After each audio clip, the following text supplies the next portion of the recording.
What's up? This is Godman. Back again for another video. Ang pag-uusapan natin today is about mga specs na gusto nyo. Kung kayo magdi-design ng smartphones nyo, ano ang gusto nyo idagdag? Given na highest specs na yung smartphones nyo, ano pa yung mga gusto nyo features? Features na gusto nyo idagdag sa smartphone, parang dream phone nyo. Ano yun? So yun, tinanong ko kayo sa Facebook page at ito yung mga sagot nyo. Tara, pag-usapan natin. Kung interesado ka, let's start.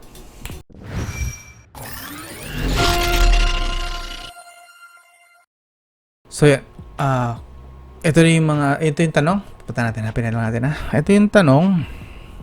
Yun, kung ikaw mismo magdi-design ng phone mo, maliban sa high specs, ano mga features sana gusto mo? So may 31 na sumagot. Sabi ni Jonas Hein, self-charging, idol. Okay yun. Actually, yun yung pinakamalaking problema natin ngayon, yung battery limitations. Ang ganda na ng smartphones natin, ang halimaw yung specs, pero yung problem is limited lang yung time na pwede natin siyang gamitin since nakatali tayo sa kung ilan lang yung capacity ng battery at sa lakas din ng konsumo ng chipset at mga apps and games at the same time, di ba? So, kahit na ang laki ng battery mo, napakarami mo namang tumatakbo sa background, ang bilis di malobat.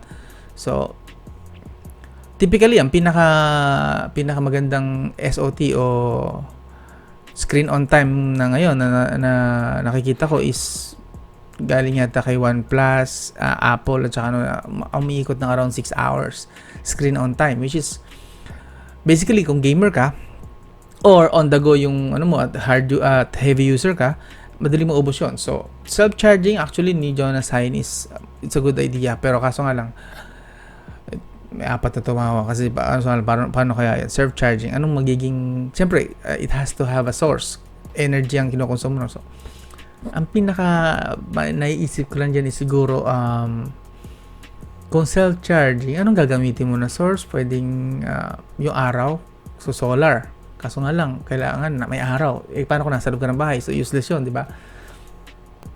What if ilaw lang, no? Ilaw lang.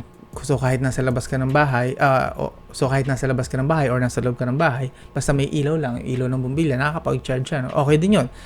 Also, parang may nakita ako actually na bagong technology na in-introduce na ang sabi doon is through hangin lang, through space lang. Parang isang device na nakalagay sa wall, lalagay lang nila sa wall yung device na yon, and i-charge niya lahat ng device na pasok doon sa range niya. Raw power. Yan, kung nakikita nyo, sabi rito is over air charging Android. So nakikita nyo, hindi kailangan ng contact. Kasi ngayon, yung current technology ng charging is kailangan contact. Kahit wireless pa yan, kailangan in contact pa rin. Nakadikit pa rin yung smartphone sa platform ng wireless charger. But this one, kung nakikita nyo sa picture, hindi nakadikit. Basta within range lang yung smartphone. Kaso nga lang, nakita ako actually nito ng video before na tinest nila. Actually, possible na siya. Kaso nga lang, sobrang bagal, sobrang liit lang nung kuryenteng napasok sa smartphones, hindi pa siya viable sa ngayon. Pero, at least, meron ng introduction at nakita na viable. The problem is, yung amount ng energy na kayang i-absorb ng smartphone or kayang i-distribute din ng device para makapag full charge tayo. Parang maging kasing bilis man lang siya sana ng pinakamabagal na charger, like 5 volts 1 ampere man lang sana or something. I think mas mababa pa doon yung wattage na kaya niyang i-produce. So hindi talaga siya pa viable, pero tingin ko magiging viable siya in the near future. So yun, share ko na lang siguro tong link na to kung interesado kayo. Ilalagay natin sa video description to. Basahin nyo na lang din. Sana magawa nila to, yung tinatawag nga na contactless wireless charging. Kasi ngayon, kailangan may contact pa rin kahit wireless charging. Kailangan magdikit pa rin yung phone at saka yung charger. Lipat na tayo sa sunod. Lester Gorospe solar panel. Actually, okay din to. Kaso nga lang, the problem with this technology sa solar, kung lalagyan natin ng solar panels, kailangan syempre may araw. So, kailangan nasa labas ka lagi. Willing ka ba na ibabad yung smartphone mo sa labas? Either babantayan mo, kung hindi mo babantayan yung baka mawala. Epic fail yun. Also, Sa technology kasi ng solar panel is parang kailangan mas malaki masyado yung yung yung panel, yung parang cell, yung solar cell na yun para makapag-charge ka ng smartphone within a period of time. So mas maliit, mas mabagal. So parang hassle yun kung yung smartphone mo napakaliit, tapos saan mo balak ilagay yung solar cell. So pero magandang idea yan kung sakasakali man ma-implement yan. Tapos kapag nasa labas ka, on the go ka, like kunwari, siguro applicable to sa mga biker, mga nag-exercise, mga ganon, habang nasa labas sila, basta't may sikat ng araw, hindi sila nalolobat. Kundi man is magiging full charge pa sila habang nasa labas sila, habang yun nga, nagso-solar charging sila.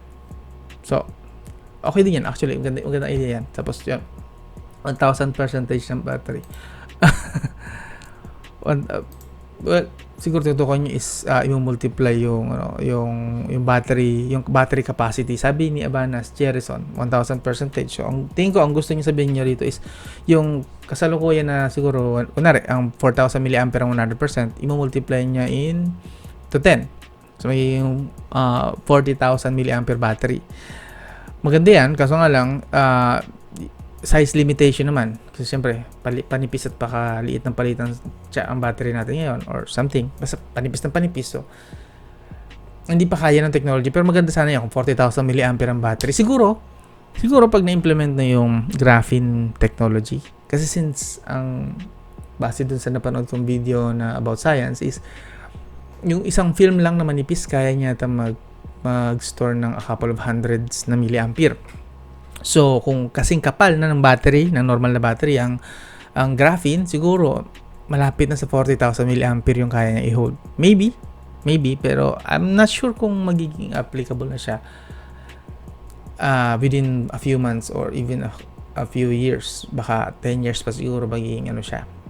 I'm not sure kung ano yung progress na meron na ang graphene technology ngayon.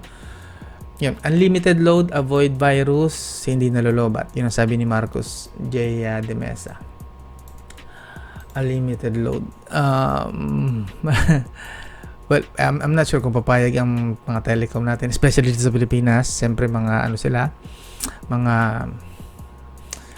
pera-pera ang laban. So, unlimited load, siguro, merong may caveats yan. Like, mababayad ka siguro sa kanila ng malaking amount na pera para magkaroon ng unlimited load, siguro sa 1 taon or something, I'm not sure.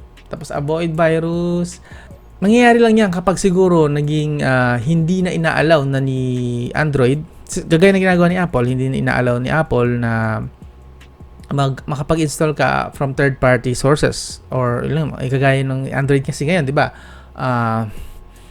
Makapag-install ka ng app basta may APK ka lang. I-unlock mo lang yung feature na install from third party, okay na.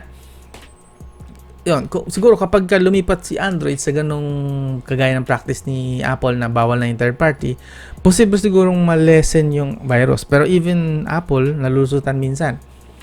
Wala namang kasing perfect na software. So, pero maapektuhan tayo niyan lahat. Ibig sabihin, lahat tayo is kailangan ng dumaan lagi sa yung gagawin yun sa Android na kagaya ng kay Apple. Lahat tayo kailangan dumaan na sa Google Play Store. Hindi na tayo pwede mag-download sa mga website at hindi na tayo pwede tumanggap sa ShareIt. Which is, in my opinion, okay lang kasi may internet naman ako. Pero sa mga walang internet, na mga mostly offline lang yung mga smartphones nila, pang text lang at tawag ang kaya or Facebook lang, free data, alanganin yun. Hindi na sila makapag-install kung walang ShareIt. Yeah. So, alanganin. I'm not sure, pero maganda sana yan. Magandang feature yan. Avoid yung parang hindi na talaga magkaka-virus ever, tsaka unlimited load. Tapos yung hindi nalolobat, self lang, kagaya lang din siguro ng mga sinabi ng mga naunang nag-comment. Sunod is matagal malobat. Same din, galing kay Yel Moran Marcaida, Mark Olave, 512GB of internal memory and 64GB RAM. Wow, 64GB RAM tapos 512GB internal memory. Epic yun. Sobrang lakas nun, pre. 64GB RAM, parang okay lang na iwanan mo na lahat ng mga apps sa background. Tapos 12,000 mAh. Not bad. Maganda yan. Gusto yan, Mark Olave. Rami Nima List. Yan, yung comment niya is sangkatutak na privacy control. Yes, maganda sana yan. Kaso nga lang hindi papayag yung mga ano na walang privacy. Like kunwari, dahil mahilig tayo sa free, alam nyo ba na yung mga free, yung Google services, free.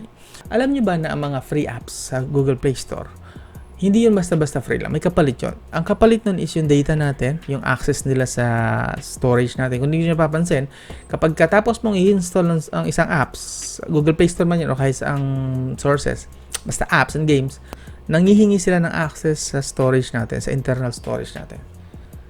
Nanghihingi rin sila ng access sa internet, nanghihingi sila ng access sa kung saan pa sa phone book natin kasi doon sila bumabawi. Free yung app pero may kapalit or yung ads. 'Yon. Binabase nila yung mga activities natin, yung mga browsing activities natin sa mga balak nilang issue sa atin na ads. Like kunwari, nag-search tayo ng tungkol sa pampapogi. So, ang mga susunod na ads usually is may kinalaman sa pampapogi. So, ganun. Yun yung ano eh. So, privacy, I'm not sure. Siguro, kapag hindi na... Siguro, applicable lang yun kung willing ka magbayad. Pero maganda yan. Magandang feature yan na magkakaroon tayo ng sangkatutak na privacy control. Base kay Rami Nima List. Kay Paul Bonifacio, pwedeng i-convert into reality ang mga pictures. parang alam ko ang gusto mong sabihin dito like kunwari reality, like kunwari is another, yung kotse pwedeng i-convert sa reality, or yung crush mo i-convert mo into reality basta may picture ka lang sa smartphone mo. Alam ko ang gusto mong sabihin dyan eh, alam ko yan eh. Pero yan, naughty. Pero ang ganda nun, siguro kapag ka nangyari, o kahit man lang yung holographic man lang, para makita mo ng paikot-ikutin mo yung image sa picture, hindi yung 2-dimensional lang, maging 3D na pwede yung paikutin, mas okay yun eh. Pero yung reality parang medyo far-fetched masyado, pero alam ko nasa isip mo. Yan. Kahit 1GB RAM, 8GB RAM, basta magandang video. Yun ang sabi ni Mark. Tingin ko ang gusto niya sabihin dito is mura yung smartphone pero maganda sana yung camera. Well, why not, diba? Pwede, magandang feature din yun na at least kahit man lang ang baba ng ibang specs, basta at least para siguro to sa mga mahilig lang sa video and yun, picture taking. Yan, applicable to siguro. Yun yata ang gusto sabihin ni Mark. I'm not sure. Pero kung nanonood ka, Mark, comment mo na lang kung ano yung gusto mo talaga sabihin. Pero feeling ko yun yung gusto mo sabihin eh.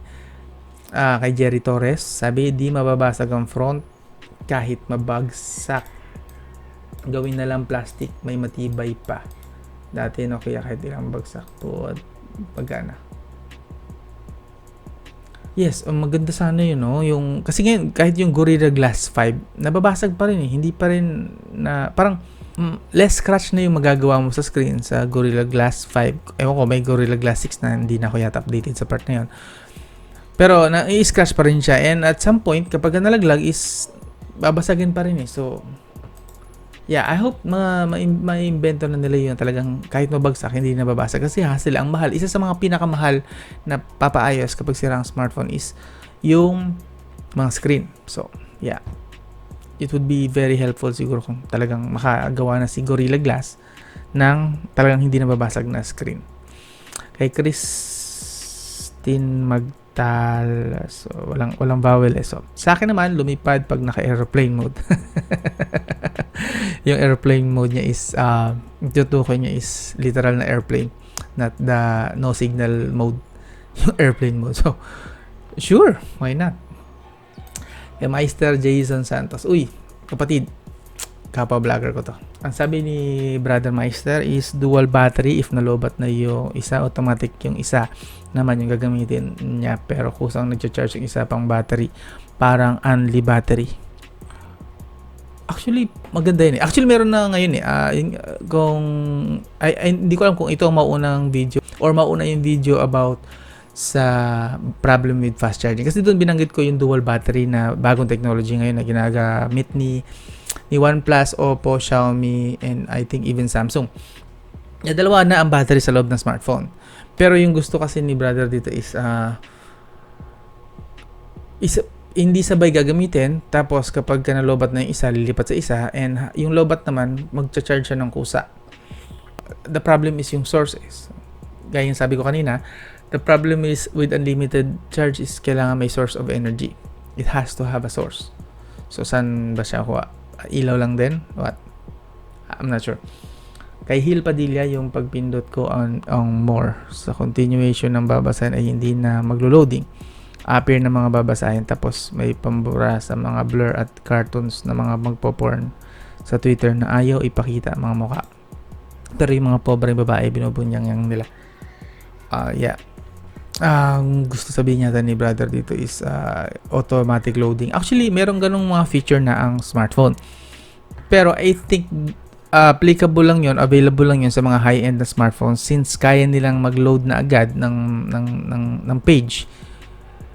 Ilo-load na nila yung page bago ka pa makarating doon. So, the more kang nag-i-scroll, nakahanda na. Pero sa mga low-end kasi talagang hintayan mode kasi hindi niya kayang i-process yung ganong karami, tapos ihahanda na nila sa background yung mga susunod mong makikita.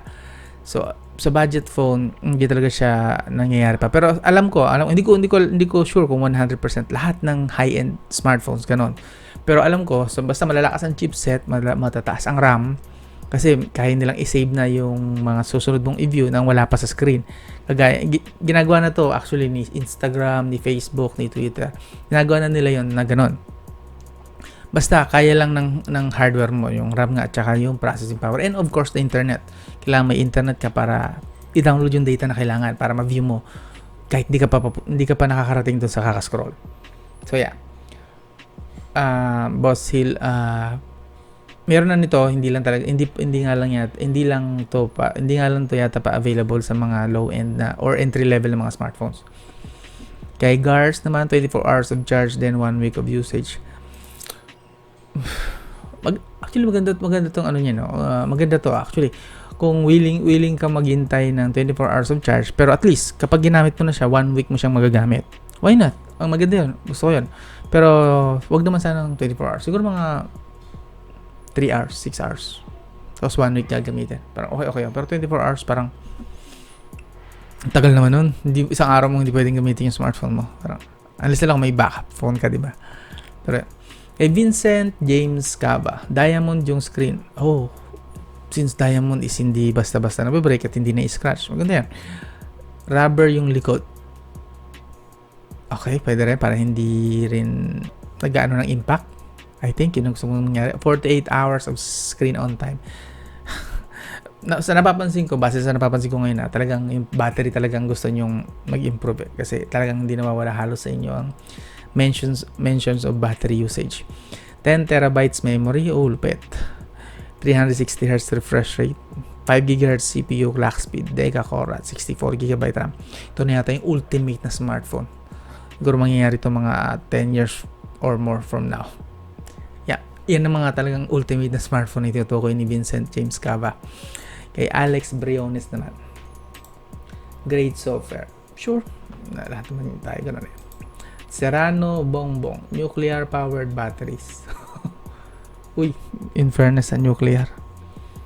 Yeah, why not? Alam ko mayroong mga nuclear substance na kayang mag-provide ng energy ng pangmatagalan. So, kaso nga lang kung nuclear, may risk din siya ng radiation. So, in a way, maganda. Pero tingin ko, tamang application lang to. Siguro, tapos plus yung mga safety protocol na kailangan ma-apply doon para hindi mag-cause ng radiation. So, why not? Nuclear powered. Magandang candidate yung yung nasa isip mo. Pero syempre, may dangers din yan. Pero, kung magagawa ng tama, I think, doable, magandang idea yung nuclear powered batteries. Kay Leo Minorca de Chavez, feature na isang saksak ng charger full agad. Oo, no, stig, no. Sana ganun. Alam ko si Tesla, may ganun eh. Si Tesla, okay, hindi pala. Quickest charge occurs with the sweet spot which is usually 20% to full charge. No? So, kay Tesla kasi 6 hours yung minimum eh. So, mahaba pa rin. Pero, kay Tesla is kaya hanggang ilang, I think around around 200 to 300 kilometers. Yung one charge na 6 hours na yun, 12 hours. So, yeah, I'm not sure. Pero maganda yun yung idea na isang charge lang. Siguro kay Graphene, yata magiging doable yun yung pagkasaksak mo, full charge agad. So, yun, hintayin pa natin si Graphene. Kasi tingin ko, itong technology na gusto mong sabihin is doable kay Graphene. Si Graphene ang pag-asa natin, pag-asa ng bayan. Kay Boss Boying RC. 3 minutes quick charge ng 10,000 milliampere battery. Stainless case, 3 times harder ng Corning Gorilla Glass, crash proof, expandable screen. At like DSLR na yung camera. Isa pa to, ultimate smartphone din yung tutukoy dito ni Boss Boy. 3 minutes charge, the best yun, syempre. Para kunwari, magkakape ka lang or manonood ka lang ng isang video sa YouTube, pagbalik mo, full charge na. O isang kanta lang, patugtugan na isang kanta, which is around 3 to 5 minutes. Pagbalik mo, full charge na. Maganda yun. The rest is halimaw na lalo yung DSLR na yung camera. Maganda to, halimaw na smartphones. Quality ng Snapdragon plus speed performance ng MediaTek. Sure, why not? Alam ko paparating na si AMD. I'm not sure kung nabalitaan nyo, nabasa nyo to sa post ko dito rin sa Facebook page na si AMD papasok na sa smartphone. Gagawa sila ng chipset para sa smartphone. Malay mo, ganun yung mai-provide ni AMD, pero fingers crossed, hindi natin alam. Malay mo lang naman. Kay John Timothy Balangquit yung tanong, yung ano yun, comment na yun. Kay Alain J. Morales, yung marunong magluto, maglaba, di ba pang gawa? Smartphone ba ito? Parang hindi robot, no? Robot na smartphone. Nice concept. Kay JR De Los Santos Liangco, maybe adding GPU or graphics card sa CP. Tingnan natin kung anong FPS ng Genshin Impact. Alam mo, actually naisip ko na to, maganda to kay JR De Los Santos Liangco. Naisip ko na to, actually na-imagine ko rin to, what if kagaya ng mga computer desktop, pwede rin palitan yung graphics card, yung video card ng smartphone, para at least ang hindi laging yung smartphone ang papalitan para makapag-upgrade. Pwedeng pyesa by pyesa lang, no? Modular lang ika nga. Yung part lang ng isang CPU na kailangan mo lang i-upgrade ang bibili mo muna. Kung tingin mo bagal na yung CPU, bili ka lang ng modular na chipset for CPU. Kung graphics, video card, yun. May internal video card plus meron pang dedicated video card. Gaya sa system unit na CPU. Merong internal video card, yung built-in na video card which is mahina. Tapos kung gusto mo siyang mag-perform ng mas malakas, lalagyan mo ng dedicated na video card. Magandang concept yun. Sana, alam ko, dati dapat magkakaroon nito. Hindi nga lang nag-click, walang masyadong bumili, hindi lang masyadong sumuporta. So, yep. Hindi tayo nakinabang. Kasi minsan kailangan din natin suportahan yung mga ganung kakaibang technology na useful sana ngayon. Kasi mga gamer ang karamihan ng mga smartphone user ngayon, especially sa Pilipinas, mga Mobile Legend user, Genshin Impact, Call of Duty Mobile, so on and so forth. So it would have been very, very impressive siguro sa pagdating sa performance kung merong dedicated video card. Ano pa ba?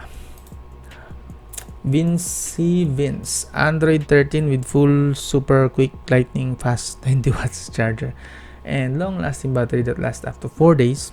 Wow. With RTX GPU. Sa pa to. Yeah, we all want that. Yung talagang RTX, di may ray tracing na yung smartphone natin. GPU inside, best for gaming with liquid super cooling system. Yes, dapat actually gusto ko sana, kung pwede lang, no wishful thinking na lahat na ng smartphone from entry level to flagship, lahat sila liquid cooling system na lang, no, para hindi na natin problema yung overheating, especially while charging, tsaka yung thermal throttling. Di ba kasi pag thermal throttling, pag sumobrang init na ng smartphone, nababa na yung performance. Binababa ni CPU, ni Android, yung CPU performance. Ibababa niya from 2 GHz kunwari ang performance ng CPU mo. Dahil umabot na sa ganong kainit, bababa niya ng 1 GHz na lang. Para ma-prevent yung overheating. So, kung may liquid supercooling system na, hindi na kailangan ng thermal throttling. Hindi na bababa yung CPU frequency. So, that would have been great. that drops both CPU and GPU temperature. Yes.